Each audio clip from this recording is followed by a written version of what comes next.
Buenos días, alumnos.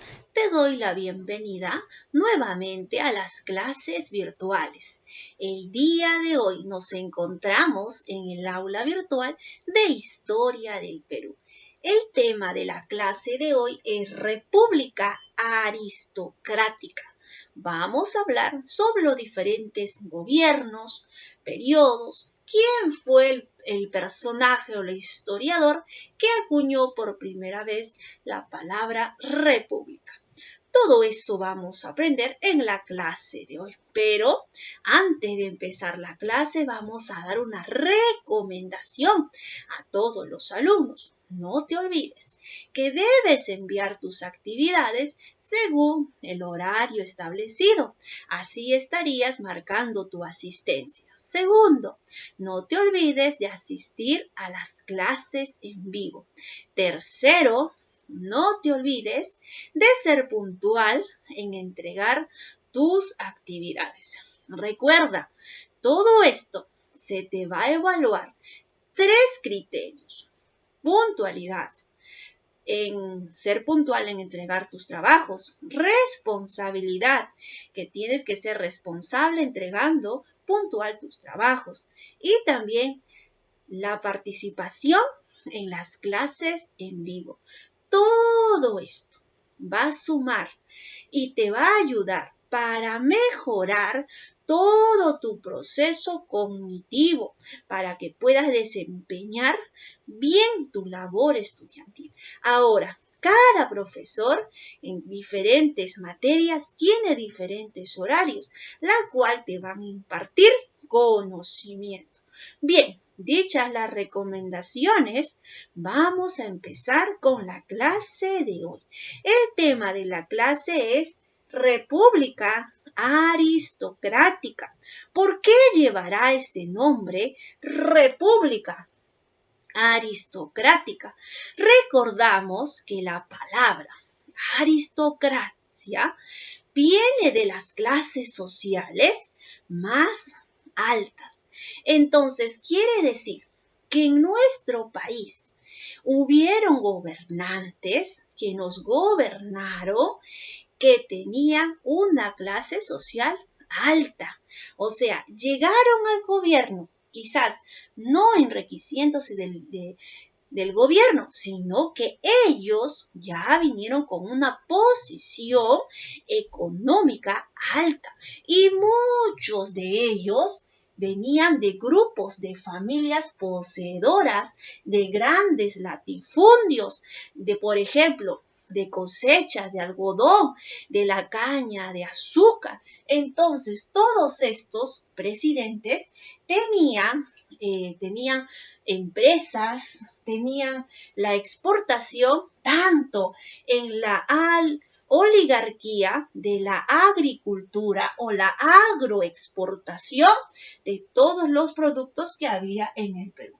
Y luego, todos estos personajes de clase social alta, ¿qué hicieron? Hicieron una alianza con el Partido Civil. A este tipo de gobierno, de presidentes que nos gobernaron con una clase social pudiente, se le van a llamar presidentes de la República Aristocrática. Ahora, ¿cuándo empieza este periodo de la República Aristocrática?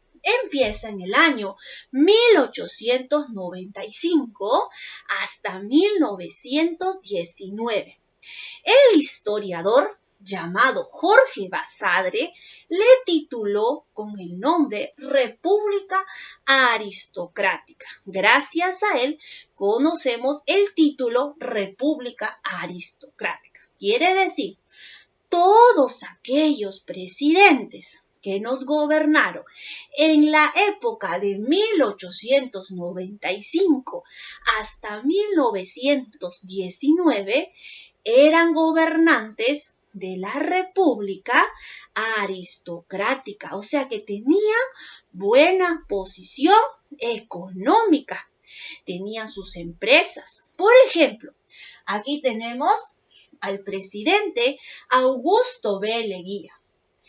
Vamos a ver a Augusto B. Leguía en su primer y en su segundo gobierno que gobernó el Perú, que fue, por ejemplo, desde el año 1919 hasta 1930. Es un famoso conocido que también pertenece dentro de la República Aristocrática. Él en su gobierno fue un gobierno autoritario, fue un gobierno de la dictadura, pero también es conocido con el nombre de la Patria Nueva. ¿Por qué Patria Nueva? Porque él quiso cambiar, quiso modernizar Lima, quiso cambiar, embellecerla. Durante su gobierno de Augusto B. Leguía, él hizo contratos con diferentes países, sobre todo del extranjero. Durante varios años hizo contratos y también trajo al Perú las empresas extranjeras y durante años, durante su gobierno, empezaron a trabajar en las empresas en el Perú. Bien, Patria Nueva quiere decir que a Lima quería modernizar. ¿Cómo haría eso? ¿A través de qué? Él quería que Lima sea conocida así como París, así como las grandes ciudades hermosas. ¿Para qué? Para que otros países vean a Perú, para que nos puedan prestar dinero en el extranjero, para que nos diga, el Perú también es uno de los demás, es uno como los otros.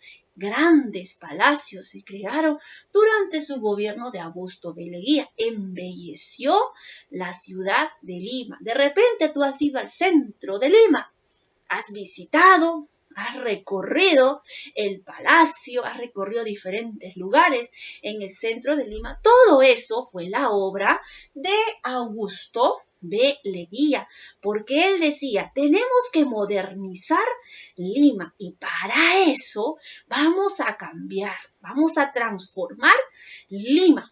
Y lo logró, cambió, embelleció. Si has visto el centro de Lima, son lugares hermosos, lugares majestuosos, son hermosas ciudades. Todo esto lo hizo en el tiempo de Augusto B. Leguía. ¿Pero con qué dinero hizo eso?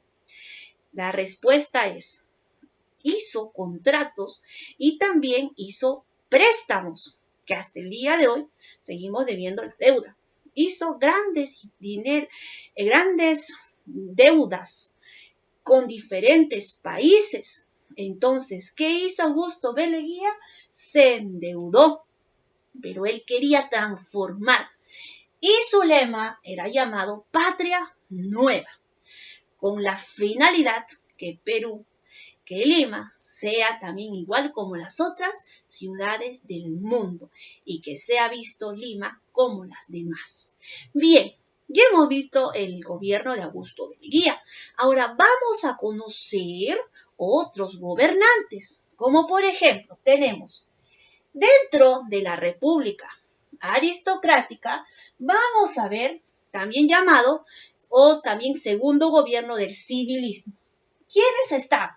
Estaba Nicolás de Piérola, que gobernó 1895 hasta 1899. Luego tenemos a Eduardo López de Romaña, que gobernó en 1899 hasta 1903. Luego tenemos a José Pardo y Barreda, que nos gobernó 1904 hasta 1908. Otro gobernante tenemos Augusto B. Leguía. Otro, Guillermo Billinghurst, en 1912 hasta 1914. Otro gobernante, Óscar R. Benavides, 1914 hasta 1915. Otro gobernante, José Pardo y Barreda, 1915 hasta 1919. Bien, de estos gobernantes que te he mencionado, vamos a destacar solo uno, que es Nicolás de Piérola. Gracias a él se impulsó la industria azucarera, costera y el boom del caucho, que esto se dio en la zona de Amazonas.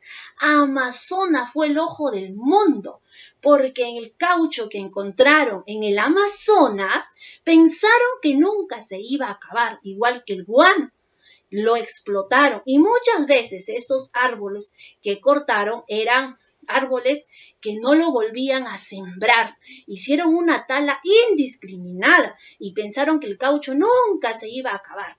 Pero eso es lo que pasó. ¿Qué pasó? Entonces, fue el boom del caucho en la Amazonía y luego también fue la explotación del petróleo y de la minería. Durante el gobierno de Nicolás de Piérola, vamos a ver que se dio una moneda. Esta moneda se llamaba la libra peruana de oro. Se dio durante el gobierno de Nicolás de Piérola. Esta libra peruana era también, queríamos compararnos como Chile. Chile también tenía una libra. Entonces el Perú también decía, ¿por qué nosotros también no crear una libra peruana? Y lo lograron con el gobierno de Nicolás de Piérola, la libra peruana de oro. Ahora vamos a contestar las preguntas de la retroalimentación. La primera pregunta nos dice, ¿qué materias primas se exportan más en la República Aristocrática? Primero, ¿se acuerdan de la caña de azúcar? ¿Del algodón? Bien, también tenemos la lana de oveja, tenemos la lana de alpaca, tenemos la minería, tenemos la plata, tenemos el cobre, tenemos también el caucho que se dio en la Amazonía. Segunda pregunta, menciona dos obras educativas significativas del gobierno de José Pardo. A ver, ¿cuál fue? Uno, fue la creación de la escuela de varones. También la escuela de mujeres. También se dio o se instauró la escuela de artes y la escuela de bellas artes. Tercera pregunta, ¿cuáles fueron las formas de exportación para la población campesina? Uno fue la agroexportación, que es del azúcar y del algodón. La extracción también del caucho. ¿Dónde quedaba? En el Amazonas. Cuarta pregunta. ¿Qué partido fue el de mayor preponderancia durante el gobierno de la aristocrática? ¿Cuál fue? El Partido Civil. Lectura. Vamos a leer la lectura que lleva el título. En la lectura, el caucho de la Amazonía. Bien, la primera pregunta nos dice, ¿qué consecuencias sociales trajo consigo el boom cauchero? El boom. Aquí se dio el boom del caucho, que se dio en la selva. Muchas personas extranjeras vinieron a exportar, vinieron a explotar nuestro caucho. Grandes cantidades de personas vinieron a la selva y muchos de ellos trajeron enfermedades que contagiaron a las mismas personas que vivían en la selva. La respuesta es, el auge del cauchero atrajo a la Amazonía a grandes números de migrantes de todas partes. ¿Para qué? Para su explotación. Segunda pregunta. ¿Qué factores determinaron el final del boom? ¿Cuál fue el final del boom? Lo que pasa, pensaban que nunca se iba a acabar, así como el guano, el caucho nunca se iba a acabar. Y lo talaban los árboles indiscriminados y pensaban que nunca se iba a acabar eso. Pero al final, ¿qué pasó? Vinieron otra competencia de otros países y lo cambiaron. Dejaron de consumir el caucho peruano y fueron a otro país. La respuesta es, surgen competidores de otras partes del mundo. Por ejemplo, que eran explotados los británicos habían conseguido una planta, que esta planta reemplazaba a nuestro caucho del Perú. Muy bien, chicos, muchas gracias por su atención y nos vemos hasta la próxima.